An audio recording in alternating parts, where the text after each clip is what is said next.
여러분 혹시 살면서 무시당했다고 느낀 적 있나요? 아무렇지 않게 던진 말 한마디에 마음이 상하고 무심한 태도에 속상했던 기억 한 번쯤은 있을 겁니다. 그런데 그런 상황에서 어떻게 대처해야 할지 고민될 때가 많죠. 오늘은 그 답답한 순간에 단번에 나를 지키고 상대의 태도를 바꿀 수 있는 한마디를 알려드리려고 합니다.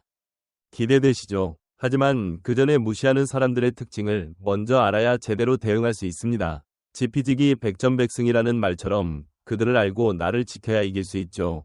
그럼 짧고 명확하게 정리해 볼까요? 첫 번째, 그들은 멍청합니다. 그렇습니다. 자존감이 낮고 공감 능력이 부족한 사람들이죠. 자신이 얼마나 소중한 존재인지 모르니 남의 소중함도 모릅니다. 그래서 무시라는 행동을 통해 우월감을 느끼려 하는데요. 사실 이건 자기 부족함을 감추려는 속임수일 뿐입니다. 남을 깎아내려야 자신이 조금이라도 나아 보인다고 생각하는 겁니다. 타인의 감정을 이해하지 못하고 자신의 말이 상대에게 어떤 영향을 미칠지 모르는 무지함 때문에 이런 행동을 보이죠. 두 번째, 그들은 겁쟁이입니다. 무시하는 사람들의 속을 들여다보면 사실 겁이 많습니다. 자신이 존중받지 못하고 인정받지 못할까봐 두려운 거죠. 그래서 다른 사람을 깎아내려 자신이 더 높은 위치에 있다고 믿으려 합니다. 특히 직장이나 사회생활에서 자신을 과시하고 싶어하는 사람일수록 이런 경향이 강합니다. 겉으로는 강해 보이지만 사실 속은 불안으로 가득 차 있다는 걸 알아야 합니다. 세 번째, 그들은 이기적입니다. 무시하는 사람들은 오직 자신만 중요합니다. 그래서 다른 사람의 의견이나 감정을 존중할 줄 모르죠. 자기 말이 무조건 옳다고 믿고 타인의 생각이나 입장은 가볍게 무시해버립니다. 이런 사람들은 다른 사람을 자신의 이익을 위해 이용하기도 하고 관계보다 자신의 필요를 우선시합니다. 이렇게 세 가지 특징만 알아도 무시하는 사람을 어떻게 대해야 할지 감이 오시죠? 이제 그들을 제대로 파악했으니 다음으로 어떤 말 한마디로 그들의 태도를 바꿀 수 있는지 알려드릴 차례입니다. 앞으로 소개할 6가지 방법 중 하나만 활용해도 분명 큰 변화를 느낄 수 있을 겁니다. 그럼 함께 알아볼까요? 첫 번째, 아무런 대꾸도 하지 마세요. 여유있게 되돌려주는 겁니다. 종호 씨는 직장에서 성실하게 일하며 나름대로 최선을 다했지만 최근 들어 팀장과의 갈등이 쌓이고 있었습니다. 그날도 회의 중 팀장은 종호 씨의 의견을 비꼬며 무시하는 듯한 태도를 보였습니다. 종호 씨, 그건 너무 단순한 생각 아니에요. 요즘 트렌드도 모르고 이렇게 일하면 곤란한데요. 이런 것도 모르고 어떻게 지금까지 일했는지 참. 팀장의 말은 명백히 무시하는 뉘앙스였습니다. 회의실에 있던 동료들도 어색하게 고개를 숙였고 종호 씨는 가슴이 철렁 내려앉았습니다. 하지만 감정적으로 대응하지 않기로 마음먹었습니다. 종호 씨는 차분하게 고개를 들어 팀장을 바라보며 아무 말 없이 침묵했습니다. 미소를 지으면서 그저 팀장의 말을 듣기만 했죠. 반박하지도 화를 내지도 않고 그 상황을 묵묵히 넘겼습니다. 순간 회의실에는 어색한 정적이 흘렀습니다. 팀장은 종호 씨가 전혀 반응하지 않자 당황한 듯 보였고 스스로 너무 심하게 말한 게 아닌가 싶었는지 말투가 점차 흐려졌습니다. 회의가 끝난 뒤 동료들이 종호 씨에게 다가와 속삭였습니다. 팀장이 너무 심했어. 그런데 네가 참 잘 참았어. 차분하게 대응해서 상황이 반전됐어. 종호 씨는 그저 미소 지으며 고개를 끄덕였습니다. 말하지 않고 침묵으로 상황을 넘긴 것이 오히려 상대를 더 불편하게 만든 것이죠. 팀장이 스스로 말한 것을 되돌아보게 만들었고 종호 씨는 동료들에게도 성숙한 태도를 보여줄 수 있었습니다. 침묵은 특정 상황에서 아주 효과적인 전략이 될 수 있습니다. 특히 공개적인 자리에서 무례하거나 무시하는 말을 들었을 때 침묵은 감정적인 대응을 억제하고 상대방이 스스로 자신의 행동을 되돌아보게 만듭니다. 퇴계 이황은 이렇게 말했습니다. 마음이 안정되면 도가 이루어지고 감정에 끌리지 않으면 덕이 쌓인다. 만약 그 자리에서 종호 씨가 감정적으로 대응했다면 상황은 더 나빠질 수도 있었겠죠. 하지만 침묵으로 자신을 지켰기 때문에 그는 동료들로부터 존경을 받으며 상황을 반전시킬 수 있었습니다. 물론 침묵이 항상 정답은 아닙니다. 상황에 따라서는 대화로 문제를 해결하거나 내 입장을 분명히 전달하는 것도 필요합니다. 하지만 중요한 건 상황에 맞는 유연한 대응입니다. 침묵은 그 중에서도 감정적인 충돌을 피하는 강력한 도구라는 점을 기억하세요. 두 번째, 상대방의 이름을 반복해서 부르세요. 그 순간 상대가 집중하게 됩니다. 윤정 씨는 새 세탁기를 구입하기 위해 대형 가전 매장을 방문했습니다. 오래된 세탁기를 드디어 바꿀 생각에 기대가 컸지만 매장은 혼잡했고 직원들은 바빠 보였습니다. 한참 동안 제품을 살펴보던 윤정 씨는 가까이 있던 직원에게 도움을 요청했습니다. 저기요, 이 세탁기랑 저 세탁기의 차이가 뭔가요?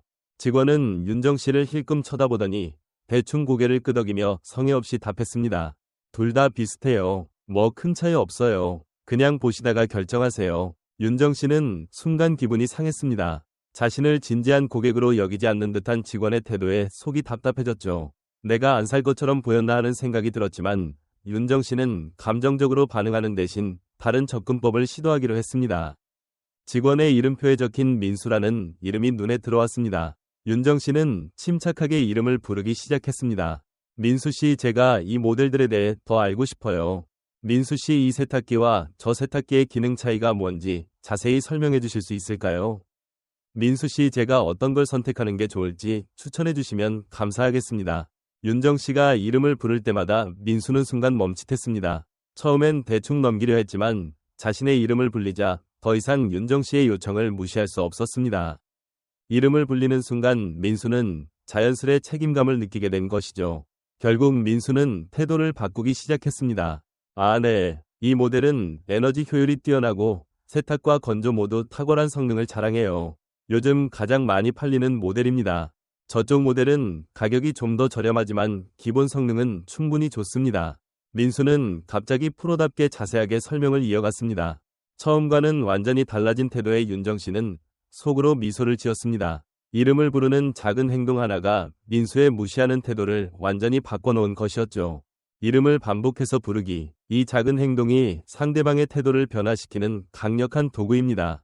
이름은 그 사람에게 가장 친숙하고 소중한 단어이기 때문에 불리는 순간 상대방은 대화를 무시하기 어렵습니다. 이름을 불렀을 때 상대방은 나에게 집중하게 되고 그로 인해 대화의 흐름이 자연스럽게 바뀌며 마음까지도 움직일 수 있죠. 퇴계 이황은 이렇게 말했습니다. 사람의 마음을 얻으려면 먼저 그 사람을 존중해야 한다. 이름을 부르는 것은 상대를 존중하는 첫걸음이자 그들의 태도를 변화시키는 강력한 방법입니다. 다음에 누군가가 나를 무시하려 할 때 그들의 이름을 불러보세요. 이 간단한 행동이 어떻게 대화를 변화시키는지 직접 경험해보세요.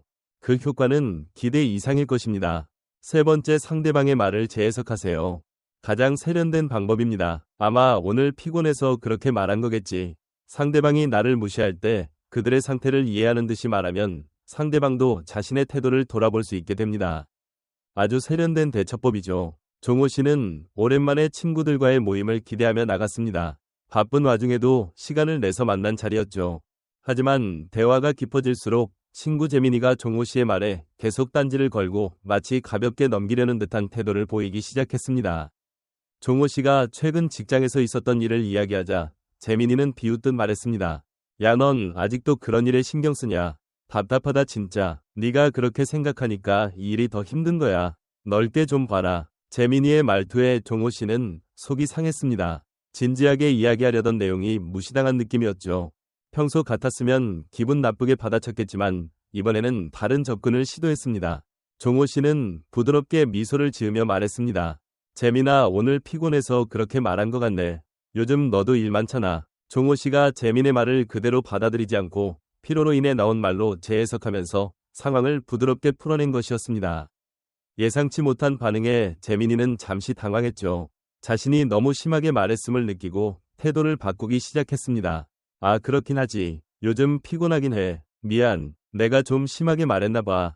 종호 씨는 이처럼 상대방의 말을 재해석하는 방법으로 감정적으로 대응하지 않고도 분위기를 바꿔놓았습니다.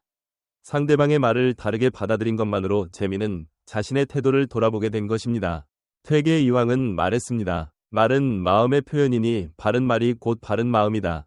상대방의 말을 긍정적으로 해석하는 것은 그들의 태도를 부드럽게 바꾸는 첫걸음입니다. 그 말 속에 숨겨진 피곤함이나 감정 상태를 헤아리면 대화의 흐름이 자연스럽게 달라지게 됩니다.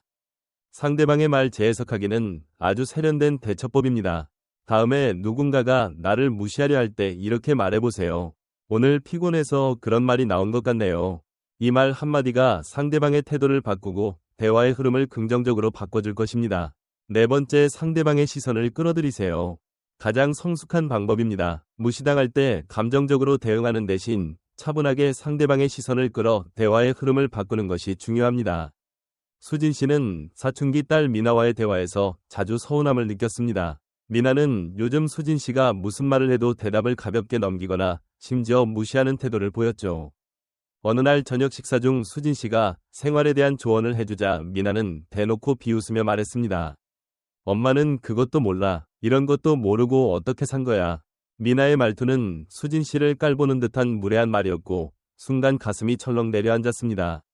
딸이 자신을 이렇게까지 무시하다니. 화를 내고 싶었지만 수진 씨는 감정을 억누르고 냉정하게 상황을 반전시키기로 했습니다. 수진 씨는 침착하게 미소를 지으며 젓가락을 살짝 내려놓고 미나의 눈을 똑바로 바라보았습니다.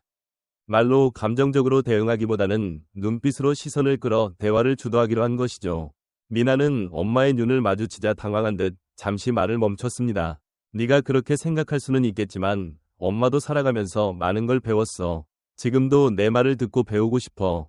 수진 씨는 차분하면서도 단호한 어조로 말하며 미나의 시선을 고정했습니다. 미나는 처음에는 여전히 반항적인 태도를 보였지만 점차 엄마의 진지한 태도에 마음이 흔들리기 시작했습니다. 수진 씨는 더 이상 말하지 않고 눈맞춤으로 대화의 무게를 실었습니다. 감정적인 반응 없이 차분하게 주도권을 쥐는 모습을 보이자 미나도 서서히 태도가 누그러졌습니다.